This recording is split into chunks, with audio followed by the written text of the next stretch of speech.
2024ஆம் ஆண்டிற்கான SPM தேர்வு முதல் நாளான நேற்று 97 விழுக்காடு மாணவர்கள் அத்தேர்வில் அமர்ந்துள்ளதாக அதன் அமைச்சர் ஃபட்லினா சீடேக் கூறினார். இருப்பினும் இன்னும் தேர்வு மையத்திற்கு வராத எஞ்சிய 3 விழுக்காடு அல்லது 10,000 மாணவர்களை கல்வி அமைச்சு அடையாளம் கண்டு வருவதாக அவர் சொன்னார். இதுவரை தேர்வு எழுத வந்த மாணவர்களின் எண்ணிக்கை 97 விழுக்காட்டை எட்டியுள்ளது. இது சிறந்த வருகையை குறித்துள்ளது என்று அவர் கூறினார்.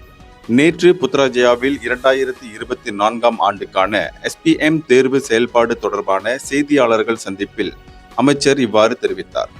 நாடு முழுவதிலும் உள்ள 3337 தேர்வு மையங்களில் 4,02,956 மாணவர்கள் SPM தேர்வு எழுதுகின்றனர்.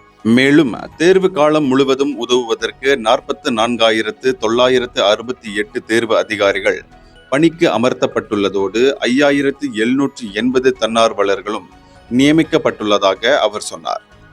இந்தியர்களின் இதய குரல் மக்களோசை.